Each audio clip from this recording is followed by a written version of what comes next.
Welcome to S&P's European loan market video overview, detailing leveraged finance trends and activity during November 2011. I'm Suchit Gupta, a member of S&P's Leveraged Commentary and Data Team, a unit of S&P that is not affiliated with S&P Ratings.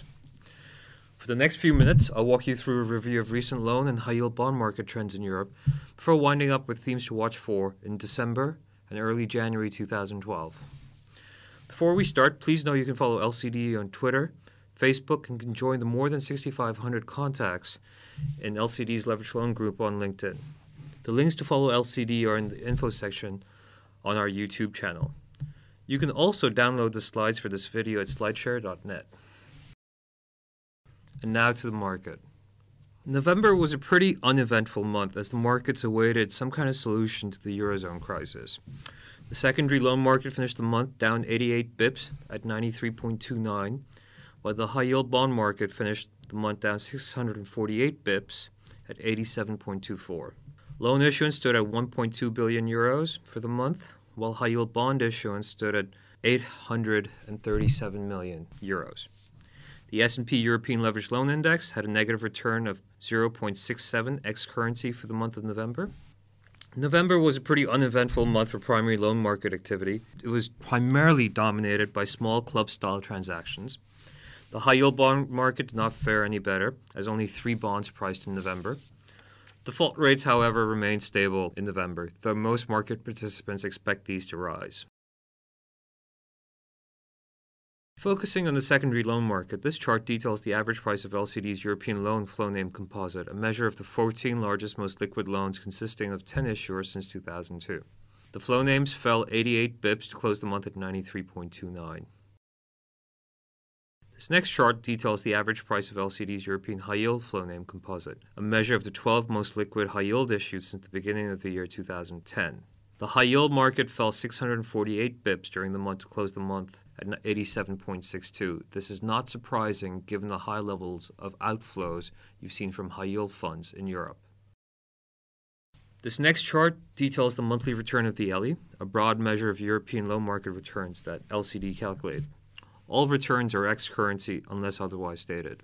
The European loan market posted a negative return of 0.67% for November 2011, down from the positive 1.73% seen in October 2011. For the year-to-date through November 24th, the ELI has returned a positive 0.03% return. For the same period last year, the ELI returned a positive 7.14%. Now we turn from the secondary to the primary. This graph details new issue volume for both leveraged loans and high-yield bonds. November was an uneventful month for primary activity, dominated by small club-style transactions. New issue leveraged loan volume was 1.2 billion for the month, made up entirely of sponsored deals, down from the 5 billion total and the 2 billion LBO issuance seen in October 2011. Aside from negligible issuance in August, November's primary activity marked a 12-month low for sponsored volume and the 15-month low for overall total volume. The high-yield bond market did not fare any better, as only 3 bonds priced in November. As a result, the tally for November stood at just 837 million euros for high-yield bonds, up from the 604 million seen in October 2011, but lower than the 1.2 billion seen in September 2011. The high-yield bond market has been in a slump over the last 4 months as only 9 borrowers have accessed the market, raising a total of 2.6 billion euros. This figure stands in stark contrast to the preceding 4 months, April through July 2011, when 56 bonds priced for a total of 18.2 billion euros for new issue high-yield volume again. Default rates, however, remain stable and unchanged from their read in October 2011. The default rate by principal amount now stands at 3.91% at the end of November, while the default rate by issuer count still stands at 2.99%. This next chart looks at how the wall of maturity for European leveraged loans has changed over the last few years. It looks at data from the ELI, the European Leveraged Loan Index. Leveraged loan outstandings for the ELI as of the end of November 2011 totaled 113.2 billion, while at the end of 2008 it was 142.8 billion. So you've seen a decline in terms of outstandings by, I would say, almost 20%. Not only has the overall quantum decreased, but the maturities have been extended themselves. i.e., at the end of 2008, only 1.2 billion of debt was maturing in 2017, and none in 2018 and 2019. At the end of November 2011, that number had changed to 12.2 billion, 7.6 billion, and 0.8 billion, respectively.